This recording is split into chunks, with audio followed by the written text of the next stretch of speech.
அழுதழுது என் கண்கள் வீங்கி கிடந்தன. அர்ஜுனின் நடத்தை என்னிடம் இந்த அளவிற்கு மாறிவிட்டிருந்தது.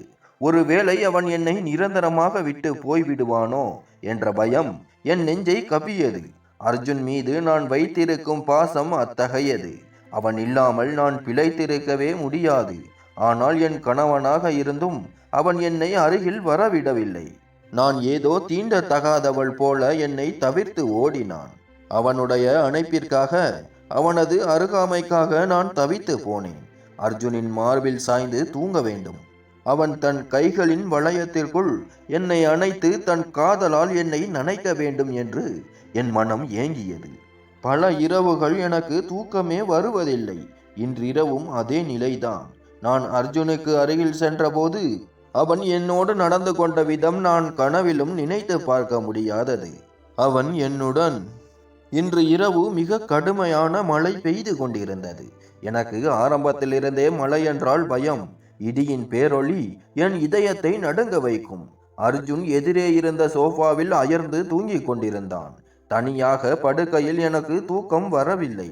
அதிலும் கொடுமை என்னவென்றால் மின்சாரமும் போய்விட்டது. வாசலை நோக்கி திறந்திருந்த ஜன்னல் வழியே வானத்தில் மின்னும் மின்னலின் வெளிச்சம் அறைக்குள் பாய்ந்தபோது பயத்தில் நான் நடுங்க ஆரம்பித்தேன். மழை என்னவென்றால் நாலாபுறமும் ஏதோ ஒரு புயல் வீசுவது போல இருந்தது. பயத்தில் படுக்கை விரிப்பை இறுக்கி பிடித்து கொண்டேன். தலையணையை அணைத்து கொண்டு மார்போடு ஒட்ட வைத்து கொண்டேன். அர்ஜுன் மட்டும் என் பக்கத்தில் படுத்தால் எவ்வளவு நன்றாக இருந்திருக்கும். நான் அவனது கையை பற்றி கொள்வேன். என் பயம் நிச்சயம் குறையும். அல்லது அவன் என்னை தன் கைகளின் அரவணைப்பில் பாதுகாத்து என் பயத்தை விரட்டி விடுவான். ஆனால் இல்லை, அவன் எந்த களைப்பும் இல்லாமல் எதிரே தூங்கிக் கொண்டிருந்தான்.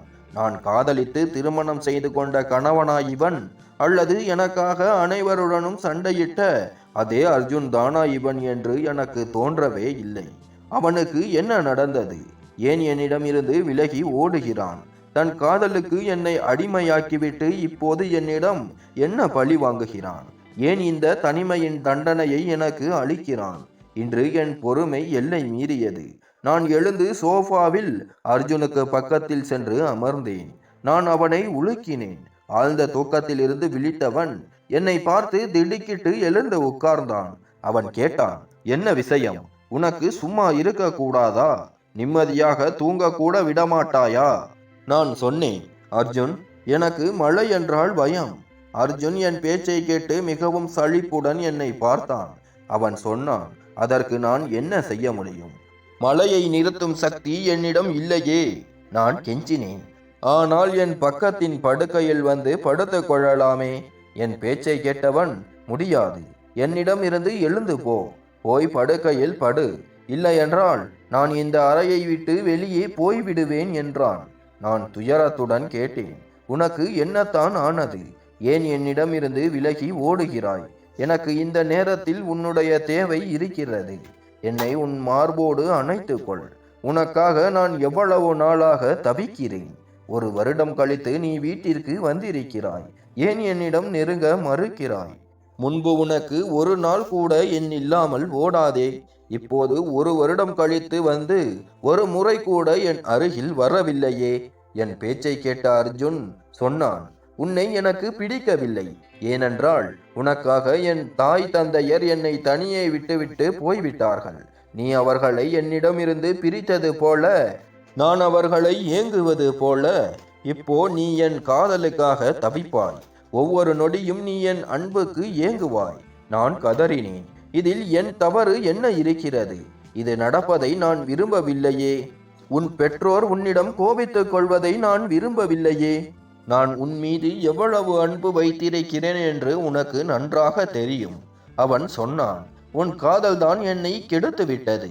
உன் காதல் என் சொந்த பந்தங்களை என்னிடம் இருந்து விலக்கியது. உன் காதல் தான் என்னை பாழாக்கிவிட்டது. எதற்கும் இல்லாமல் ஆக்கிவிட்டது. நீ ஏன் என்னை விட்டுவிட்டு போக மாட்டேங்கிறாய்? இந்த அளவுக்கு கோபத்துடன் அவன் பேசிய போது நான் நடுங்கி போனேன். பிறகு என் கையை பிடித்து எழுப்பி நிறுத்தினான். அவன் சொன்னான், என் மீது உனக்கு காதல் தானே? சரி. இப்படி கூறிவிட்டு அவன் என்னை அறைக்கு வெளியே கூட்டிச் சென்றான். சிறிய ஹாலை கடந்து வெளியே திறந்த வாசலிற்கு இழுத்துச் சென்றான். அங்கே பலத்த மழை பெய்து கொண்டிருந்தது. இதை பார்த்ததும் என் உயிரே போனது போல இருந்தது. நான் கதறினேன். என்ன செய்கிறாய் அர்ஜுன்? எனக்கு மழையை பார்த்தால் பயம். நான் வெளியே வரமாட்டேன். ஆனால் அவன் என்னை பலவந்தமாக இழுத்து வாசலில் கொண்டு வந்து விட்டான். புயல் போல் கொட்டும் மழையில் என்னை அங்கே விட்டுவிட்டு சொன்னான், என் மீது உனக்கு காதல் தானே?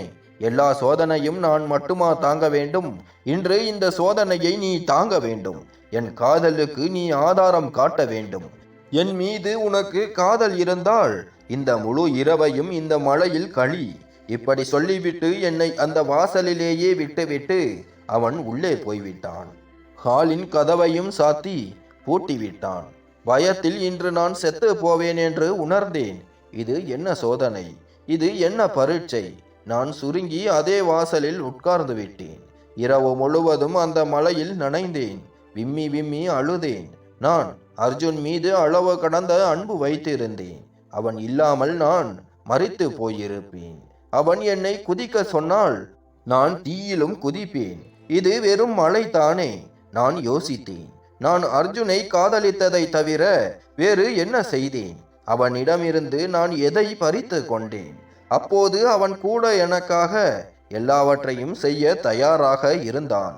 இப்போது மட்டும் ஏன் என் மீது மட்டுமே பழி? இந்த கொடுமைகள் எல்லாம் அவன் கனடா சென்றதிலிருந்துதான் தொடங்கியது. அதற்கு முன் எல்லாமே சரியாக இருந்தது. எனக்கு நினைவுக்கு வந்தது. அன்றும் என் கண்கள் கடிகாரத்தின் முள் மீதே இருந்தன. இரவு 1 மணி. அர்ஜுனின் வீடியோ காலிற்காக நான் காத்து கொண்டிருந்தேன். அவன் தினமும் இரவு 1 மணிக்கு எனக்கு வீடியோ கால் செய்வான். அவன் வெளிநாட்டில் வேலை செய்து கொண்டிருந்தான். திருமணமான சில மாதங்களிலேயே வேலை காரணமாக அவன் கனடாவுக்கு செல்ல வேண்டியிருந்தது. ஆனால் அவன் தினமும் இரவு 1 மணிக்கு எனக்கு வீடியோ காலில் பேசுவான். நாங்கள் இருவரும் 1 மணி நேரம் மனம் விட்டு பேசிக்கொள்வோம். 1 வருடத்திற்குள் என் கணவன் திரும்பி வரமாட்டான் என்று எனக்கு தெரியும். ஆனால் இன்று என் காத்திருப்பு நீண்டு கொண்டே போனது. அதிக நேரம் ஆகிவிட்டது. ஆனால் அர்ஜுனிடமிருந்து எந்த அழைப்பும் வரவில்லை. நான் பலமுறை அவனுக்கு அழைத்தேன். ஆனால் 2 அல்லது 3வது மணி அடிக்கும் போதே அவன் அழைப்பை துண்டித்து விட்டான். நான் அவனுக்கு மெசேஜ் அனுப்பினேன். ஐயோ, நீ வெளிநாடு போனதும் ரொம்பவே வெட்கமில்லாதவனா மாறிட்ட. நான் உன் மனைவி. நான் எங்கும் ஓடி போகவில்லை. நீ வீட்டுக்கு திரும்பி வரும்போது உன் அணைப்பில் உன்னுடைய எல்லா ஆசைகளையும் நிறைவேற்றுவேன். இப்படி வீடியோ காலில் வேண்டாம். நான் அன்று இதை ஒரு வேடிக்கையாகத்தான் சொன்னேன் என்று நினைக்கிறேன். நான் அவனிடம் செல்லம் கொஞ்ச விரும்பினேன். ஆனால் அவன் உண்மையிலேயே என்னிடம் கோபம் அடைந்து விடுவான் என்று எனக்கு தெரியாது. 2 நாட்கள் அர்ஜுனிடமிருந்து எந்த அழைப்பும் வரவில்லை. நான் மிகவும் கலக்கமடைந்து போனேன். திரும்ப திரும்ப அவனுக்கு மெசேஜ் செய்தேன். மன்னிப்பு கூட மெசேஜ் மூலம் கேட்டேன். ஆனால் அவன் போன் செய்ய தயாராக இல்லை. 2 நாட்களுக்கு பிறகு இரவு 2 மணிக்கு அவனிடமிருந்து ஒரு மெசேஜ் வந்தது. நான் 2 நாட்களாக காய்ச்சலில் படுத்திருக்கிறேன். அதனால்தான் உனக்கு அழைக்க முடியவில்லை. இதை கேட்டதும் எனக்கு மேலும் பதற்றம் அதிகமானது. நான் கேட்டேன், உனக்கு என்ன ஆனது அர்ஜுன்? வீடியோ கால் செய், என்னிடம் பேசு, நான் உன்னை பார்க்க வேண்டும்.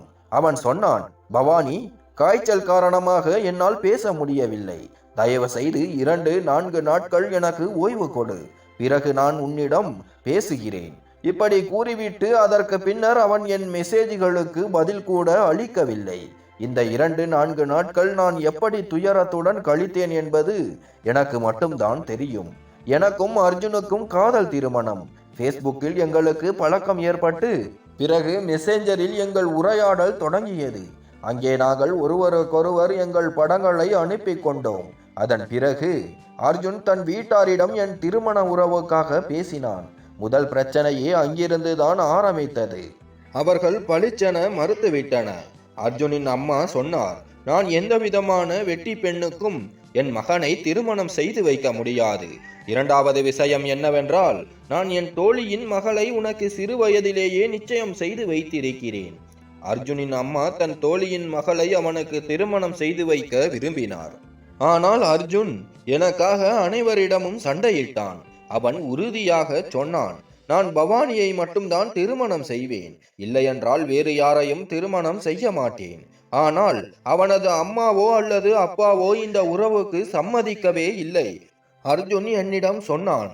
என் வீட்டில் உள்ளவர்கள் திருமணத்திற்கு சம்மதிக்காததால் நான் தனியாக உன் வீட்டிற்கு வந்து உன்னை கேட்டு பெண் எடுக்க விரும்புகிறேன். நான் சார்ந்த குடும்பத்தில் எந்த கட்டுப்பாடும் இல்லை. நாங்கள் ஒருவரை ஒருவர் காதலித்ததால் அந்த உறவை பேசி திருமணம் செய்து கொள்ளும் உரிமை எங்களுக்கு இருந்தது. ஆனால் பெற்றோரை கௌரவ குறைச்சலுக்கு ஆளாக்கி வீட்டை விட்டு ஓடி சென்று திருமணம் செய்யக்கூடாது என்பதில் உறுதியாக இருந்தோம். அர்ஜுனின் வீட்டினர் இந்த திருமணத்திற்கு சம்மதிக்கவில்லை என்று என் அம்மாவிடம் சொன்னபோது என் அம்மா கேட்டார், அவர்கள் சம்மதிக்காத போது திருமணத்திற்கு பிறகு உன்னை எப்படி ஏற்றுக்கொள்வார்கள்? அர்ஜுன் உன்னை அந்த குடும்பத்தில் எப்படி வைத்திருக்க முடியும்? நான் சொன்னேன், அம்மா, அர்ஜுன் நல்ல வேலை செய்கிறான்.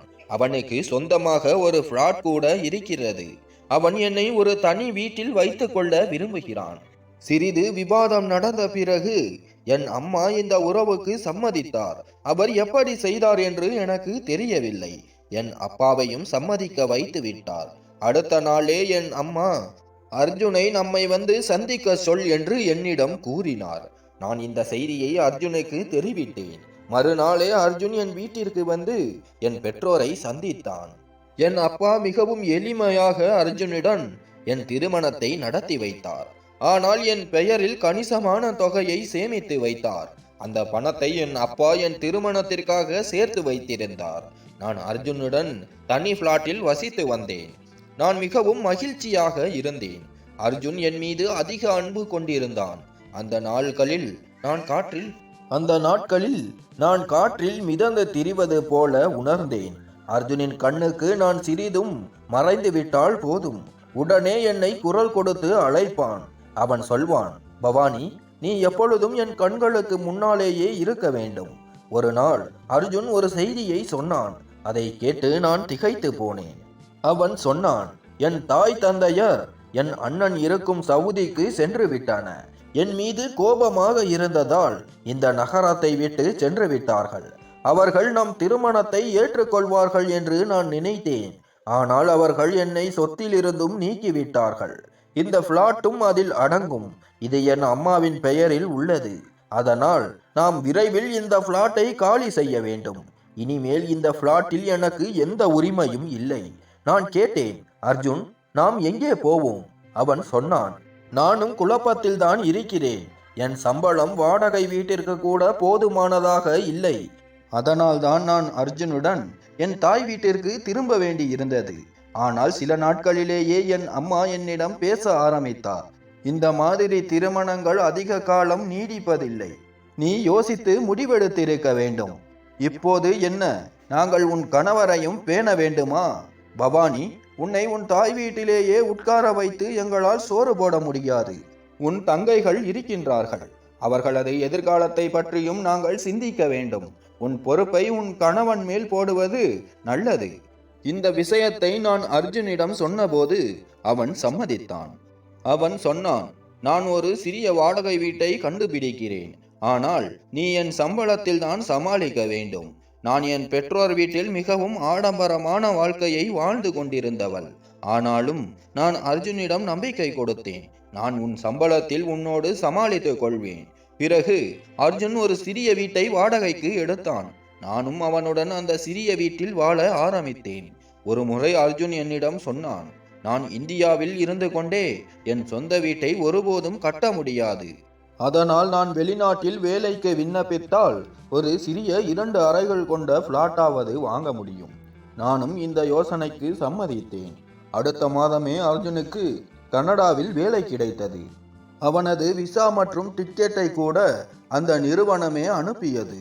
அர்ஜுனுக்கு கனடாவில் ஒரு அண்ணன் இருந்தார். அவர்தான் அர்ஜுனுக்கு இந்த வேலையை வாங்கி கொடுத்தார். அர்ஜுன் கனடா செல்லும் நாளில் நான் மிகவும் அழுது கொண்டிருந்தேன். அவன் என்னை சமாதானம் செய்தான். இது 1 வருடம் மட்டும்தான். இந்த 1 வருடத்தில் நான் இவ்வளவு பணம் சம்பாதித்து இங்கே ஒரு வீடு வாங்கி விடுவேன். பிறகு எந்த சிக்கலும் இருக்காது. அதன் பிறகு நான் இங்கேயே வேலை செய்வேன். அங்கே வேலை பார்த்த அனுபவம் எனக்கும் கிடைக்கும். அதனால் நல்ல வேலை கிடைக்கும் பார். அவன் வார்த்தைகளால் என்னை தேற்ற முயன்றான். ஆனால் நான் விடாமல் அழுது கொண்டிருந்தேன். அர்ஜுனின் பெற்றோர் என்னை ஏற்றுக்கொள்ளாததும் எனக்கு ஒரு துக்கமாக இருந்தது. அவர்கள் சம்மதித்திருந்தால் எங்கள் வாழ்க்கையில் பல சிரமங்கள் குறைந்திருக்கும். தனியாக ஒரு வீட்டில் இருப்பது எனக்கும் கடினமாக இருந்தது. கிளம்புவதற்கு முன் அர்ஜுன் சொன்னான், நான் தினமும் உனக்கு வீடியோ கால் செய்வேன். அர்ஜுனின் கட்டாய நிலையை நான் புரிந்து கொண்டேன். கிளம்புவதற்கு முன் என்னிடம் சொன்னான், கனடா போய் சேர்ந்ததும் உனக்கு ஒரு பெரிய சர்ப்ரைஸ் கொடுப்பேன். அவன் என்ன மாதிரியான சர்ப்ரைஸ் கொடுக்க விரும்புகிறான் என்று என்னால் புரிந்து கொள்ள முடியவில்லை. எப்படியோ அவன் என்னை தனியே விட்டு கனடா சென்று விட்டான். ஆனால் தினமும் தவறாமல் இரவு 1 மணிக்கு எனக்கு வீடியோ கால் செய்தான். மனம் விட்டு என்னிடம் பேசினான். ஆனால் கடந்த சில நாட்களாக அர்ஜுனின் நடத்தை என்னிடம் கொஞ்சம் மாறி இருந்தது. அவனிடம் ஒரு விதமான விசித்திரமான செயல் தெரிந்தது. என் இதயம் என்னவென்றே தெரியாத ஒரு பயத்தால் நடுங்க ஆரம்பித்தது. 8 நாட்கள் ஓடிவிட்டன. அர்ஜுன் மெசேஜ் மூலமாக மட்டுமே பேசிக்கொண்டிருந்தான் என்றால் என்னை சமாதானப்படுத்த மட்டுமே முயன்றான். இப்போது என் மனதில் ஒரு பயம் எழுந்தது. ஒருவேளை அர்ஜுன் எனக்கு துரோகம் செய்கிறானா? மனதை குசிப்படுத்த என்னை திருமணம் செய்து கொண்டு இப்போது நிரந்தரமாக கனடா சென்று விட்டானா? இந்த எண்ணம் என் உயிரையே உருக்கியது. ஆனால் சில நாட்களுக்கு பிறகு அர்ஜுனின் வீடியோ கால் வந்தது. சவரம் செய்யாத முகம், வாடிய முகம். அர்ஜுனின் கண்களும் சிவந்து போயிருந்தன. அதை பார்த்தால் அவன் உண்மையிலேயே உடல் நலம் இல்லாமல் இருப்பது போல தோன்றியது. அவன் என்னை பார்த்து கூறினான், 8 நாட்களாக காய்ச்சலில் படுத்திருந்தேன். இன்றும் எனக்கு பேச தைரியம் இல்லை. ஆனால் நீ என்னை துரோகி என்று நினைத்துவிடக் கூடாது என்பதற்காகத்தான் அழைத்தேன். என் மனதில் வந்த பயத்தை அவன் உடனே போக்கிவிட்டான். வீடியோ காலில் அர்ஜுனை பார்த்ததும் என் மனதுக்கும் நிம்மதியாக இருந்தது. சில நாட்கள் நாங்கள் பேசிக் கொண்டிருந்தோம். ஒரு நாள் அர்ஜுன் சொன்னான், நான் ரொம்ப பிஸியாகிவிட்டேன். எனக்கு அதிக நேரம் கிடைப்பதில்லை. அதனால் தினமும் உன்னோடு பேச முடியாது. அவன் கொஞ்சம் கொஞ்சமாக என்னிடம் பேசுவதை குறைத்து கொண்டான். ஆனால் தவறாமல் என் கணக்கிற்கு பணம் அனுப்பி கொண்டிருந்தான். அதனால் வீட்டு செலவுகளுக்கு எனக்கு எந்த சிரமமும் இருக்கவில்லை. 1 வருடம் கடந்து விட்டது. இந்த வருடத்தை நான் எப்படி சமாளித்தேன் என்பது எனக்கு மட்டும்தான் தெரியும். வருடம் முடிவடைய அர்ஜுன் வீட்டிற்கு வந்து விடுவான் என்ற நம்பிக்கை எனக்கு அதிகமானது. என் ஏக்கம் பெருகியது. ஆனால் அர்ஜுன் சொன்னான், நான் வர விரும்புகிறேன். நான் திரும்ப வர விரும்புகிறேன். உன்னிடம் ஒரு மிக முக்கியமான விஷயத்தை பேச வேண்டும். இந்த வார்த்தைகளை கேட்டதும் அவன் இந்தியாவிற்கு திரும்ப வருவான் என்ற மகிழ்ச்சியில் திளைத்தேன். அவன் என்ன முக்கியமான விஷயத்தை பேச வேண்டும் என்ற 2வது விஷயத்தை நான் கவனிக்கவே இல்லை. கிளம்புவதற்கு முன்பும் அவன் ஒரு சர்ப்ரைஸ் பற்றி சொல்லி இருந்தான். கிளம்புவதற்கு முன் அவன் எனக்கு கொடுக்க போவதாக சொன்ன ஆச்சரியத்தை பற்றி நான் முற்றிலும் மறந்து போயிருந்தேன். அர்ஜுன் வரப்போகிறான் என்ற சந்தோஷத்தில் நான் திக்குமுக்காடி போயிருந்தேன். அவன் வர வேண்டிய நாளில் நான் அவனை அழைத்து வர விமான நிலையம் சென்றேன். விமான நிலையத்திலிருந்து அவன் வெளியே வந்ததும் தவிப்புடன் ஓடிச் சென்று அவனை கட்டியணைத்து அழத் தொடங்கினேன். ஆனால் அவன் உடனடியாக என்னை விலக்கி தள்ளினான். அவன் சொன்னான், பவானி, என்ன இது? மக்கள் பார்க்கிறார்கள். அர்ஜுனின் இந்த நடத்தை எனக்கு மிகவும் விசித்திரமாக இருந்தது. நான் 1 வருடம் அவன் இல்லாமல் எப்படி சமாளித்தேன் என்ற உணர்வே அவனுக்கு இல்லை. என் மீது அக்கறை காட்டுவதற்கு பதிலாக அவன் மற்றவர்களை பற்றி கவலைப்பட்டான். வீட்டிற்கு வந்த போதும் அர்ஜுன் அமைதியாகவே இருந்தான். நான் கேட்டேன், உனக்கு என்ன ஆயிற்று? அவன் சொன்னான், ஒன்றுமில்லை, பசிக்கிறது. நான் அவனுக்கு பிடித்த பல உணவு வகைகளை சமைத்திருந்தேன். ஆனால் அவன் முன்பு சாப்பிட்டது போல மனப்பூர்வமாக சாப்பிடவில்லை. உணவு உண்ணும் போதும் என் பேச்சுகளை தன் உணர்வு இல்லாமல் கேட்டான். என் வார்த்தைகளுக்கு ஆ என்று மட்டுமே பதிலளித்தான். அவனது அந்நியமான நடத்தையை பார்த்து நான் கவலையடைந்தேன். நான் கேட்டேன், அர்ஜுன், என்ன விஷயம்? நீ என்னிடம் சரியாக பேசவில்லை. அவன் கேட்டான், நான் ஏன் திரும்பி வந்திருக்கிறேன் என்று உனக்கு தெரியுமா? நான் கேட்டேன், ஏன் அர்ஜுன்? அவன் சொன்னான், கனடா வேலையிலிருந்து நான் நீக்கப்பட்டு விட்டேன். என்னிடம் எந்த பணமும் சேரவில்லை. அவனது சோர்வுக்கான காரணத்தை நான் புரிந்து கொண்டேன். நான் சொன்னேன், நீ கவலைப்படாதே. நீ அனுப்பிய எல்லா பணத்தையும் நான் பத்திரமாக வைத்திருக்கிறேன். நான் ஒரு பைசாவும் வீணாக்கவில்லை. அதோடு என் பெற்றோர்கள் திருமணத்தில் எனக்கு கொடுத்த பணமும் இருக்கிறது. இரண்டையும் சேர்த்து ஒரு சிறிய பிளாட் வாங்க முடியும். இதை கேட்டால் அர்ஜுன் மகிழ்ச்சி அடைவான் என்று நினைத்தேன். ஆனால் அவன் இன்னும் அமைதியாகவே இருந்தான். இரவு அர்ஜுன் அறைக்கு தூங்க வந்தபோது அவன் என்னைப் போலவே தவிப்புடன் இருப்பான் என்று நினைத்தேன். ஆனால் அவன் அறையில் நேரம் போக்கினான். தனது கடிகாரத்தை கழட்டி வைப்பது, காலணிகளை ஓரமாக வைப்பது, மொபைலில் எதையோ பார்ப்பது என இருந்தான். என்னால் பொறுக்க முடியவில்லை. நான் அர்ஜுனின் பிரிவு துயரத்தை 1 வருடம் மிகவும் சிரமப்பட்டு சகித்திருந்தேன். நான் எழுந்து அர்ஜுனின் மார்பில் சாய்ந்தேன். ஆனால் நான் நெருங்கியவுடன் அர்ஜுன் என்னை தள்ளிவிட்டு விலக்கினான். அவன் சொன்னான், என்ன இந்த அநாகரிகம்? என்னிடமிருந்து விலகியிரு. நான் கேட்டேன், அர்ஜுன், உனக்கு என்ன ஆயிற்று? உனக்காக எவ்வளவு நாட்களாக தவிக்கிறேன். நீ அருகில் வரக்கூட மறிக்கிறாயே. அவன் சொன்னான், இப்போது எனக்கு எந்த மனநிலையும் இல்லை. போய் படு. என்னை போ என்றான். அர்ஜுன் இப்படி சொல்வான் என்று என்னால் நம்ப முடியவில்லை. கனடாவுக்கு போவதற்கு முன்பு அவன் என்னை கட்டிக்கொண்டு தூங்காமல் அவனுக்கு தூக்கமே வராது. ஆனால் இன்று என்னிடம் அருகில் வர வேண்டாம் என்று சொல்கிறான். என் கண்களில் கண்ணீர் வந்தது. ஆனால் ஒருவேளை அர்ஜுன் வேலை போனதால் மன அழுத்தத்தில் இருக்கிறான் என்று நானே எனக்கு சமாதானம் சொல்லிக் கொண்டேன். நான் அமைதியாக படுக்கையில் போய் படுத்தேன். அர்ஜுன் தன் தலையணையை எடுத்துக்கொண்டு சோஃபாவில் படுத்து விட்டான். அதற்கு பின் இப்படித்தான் நடந்தது. அவன் கொஞ்சம் கொஞ்சமாக என்னை விட்டு விலக ஆரம்பித்தான். நான் என் பெற்றோர்களிடம் என்னிடம் இருந்த பணத்தை பற்றி குறிப்பிட்டேன். என் அப்பாவிற்கு சில சொத்துக்கள் இருந்தன. நாங்கள் 3 பெண்கள். என் அப்பா தன் சொத்தில் என் பங்கை எடுத்து என் பெயரில் வைத்தார். அவர் எனக்கு போதுமான பணத்தை கொடுத்தார். அதனால் நான் ஒரு சிறிய வீடு வாங்கினேன்.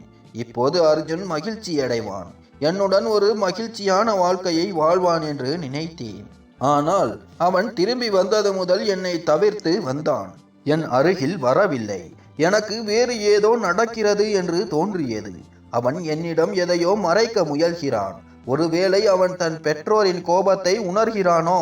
இந்த எண்ணம் உண்மையாகவே இருந்தது. ஒரு முறை நான் அர்ஜுனுக்கு அருகில் செல்ல முயன்ற போது அவன் என்னை தள்ளிவிட்டு சொன்னான், விலகி போ என்னிடம் இருந்து. உன்னால் தான் என் பெற்றோரை நான் இழந்தேன். உன்னை நான் காதலித்ததற்காக இப்போது வருத்தப்படுகிறேன். என் அம்மா ஞாபகம் வருகிறது. உன்னால் தான் நான் இந்த குட்டி வீட்டில் வாழ வேண்டிய கட்டாயத்தில் இருக்கிறேன். எனக்கு சொந்தமான கோடிக்கணக்கான சொத்து பறிபோனது. என் பெற்றோர்கள் உன்னால் தான் என்னை புறக்கணித்து விட்டார்கள். வேற்று நாட்டிலும் நான் கஷ்டப்பட்டு உழன்று பார்த்தேன். பணம் சம்பாதிப்பது அவ்வளவு எளிதல்ல. உன்னால் தான் நான் பெரிய சிக்கலில் மாட்டிக்கொண்டேன். அவன் என்னிடம் இப்படி பேசுவான் என்று என்னால் நம்பவே முடியவில்லை. இதில் என் தவறு என்ன இருக்கிறது? அவன் தன் பெற்றோரை சம்மதிக்க வைத்திருக்க வேண்டும், அல்லது என்னுடன் நட்பை தொடங்கி இருக்கவே கூடாது. நானும் என் பெற்றோரை சம்மதிக்க வைத்தே அவனுடன் திருமணத்தை முடித்து அவர்களது சம்மதத்துடன் இந்த வீட்டில் வாழ்ந்து வருகிறேன். நான் சொன்னேன், சரி, நீ என்னை சவுதிக்கு அழைத்துச் செல். நான் உன் பெற்றோரின் காலில் விழுந்து மன்னிப்பு கேட்பேன். நான் அவர்களை சமாதானப்படுத்த முயல்வேன். நீ பார், நான் அவர்களை சம்மதிக்க வைப்பேன். ஆனால் என்னிடம் இப்படி நடந்து கொள்ளாதே. உனது இந்த நடத்தையை என்னால் சகித்து கொள்ள முடியாது.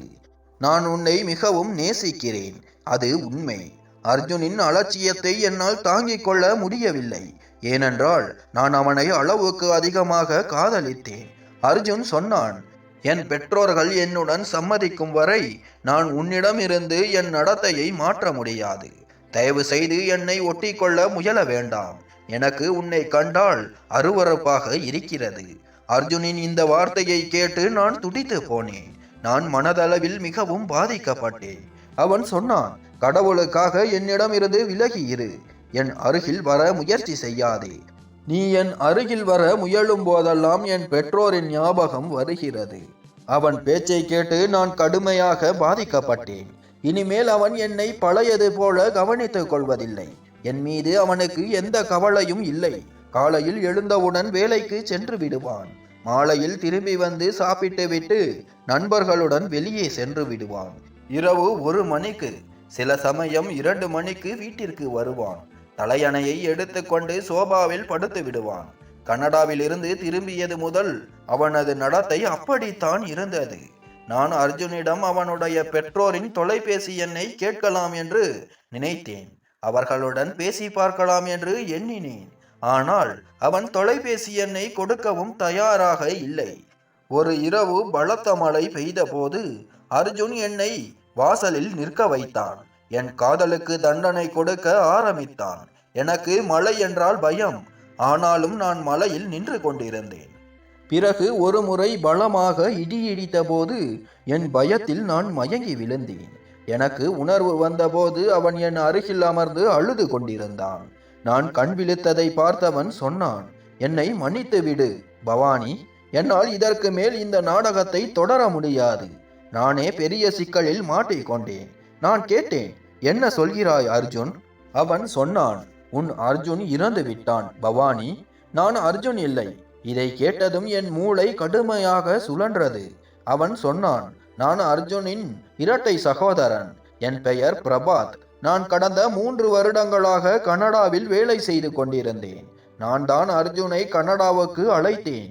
அர்ஜுன் உன்னிடம் என்னை பற்றி ஒருபோதும் பேசியதில்லை. இந்த விஷயத்தை அவன் கனடாவில் வைத்து என்னிடம் சொன்னான். வீடியோ காலில் ஒரு நாள் உனக்கு ஆச்சரியம் கொடுக்க போவதாக சொன்னான். நாங்கள் இருவரையும் நீ ஒரே நேரத்தில் பார்த்தால் திகைத்து போவாய் என்று சொன்னான். ஆனால் அவனுக்கு அப்படி ஒரு வாய்ப்பு கிடைக்கவே இல்லை. ஒரு கார் விபத்தில் அர்ஜுன் பலத்த காயமடைந்தான். நான் அவனை மருத்துவமனைக்கு அழைத்து சென்றேன். அந்த நேரத்திலும் அவனுக்கு உன் நினைவுதான். அவன் என்னிடம் சொன்னான், அவள் என் பிரிவை தாங்க மாட்டாள். அவளை ஒருபோதும் ஆதரவற்றவளாக விட்டு விடாதே. நான் பிழைக்க மாட்டேன் என்று எனக்கு தெரியும். நான் இறந்த செய்தியை கேட்டால் அவள் பைத்தியமாகி விடுவாள். அவள் என் மீது அதிக அன்பு வைத்திருக்கிறாள். என் இல்லாமல் அவளால் வாழ முடியாது. அவள் வாழ்க்கை பாழாகிவிடும். அதனால் நீ அவளை ஏற்றுக்கொள். அவளிடம் உண்மையை சொல்லாதே. என் மரண செய்தியை கேட்டால் அவள் உடைந்து போவாள். நீ அவளது வாழ்க்கையில் அர்ஜுனாகவே போ. என் பவானியை ஆதரவற்றவளாக விட்டு விடாதே. இதை சொல்லியபடி அவன் மிகவும் அழுதான்.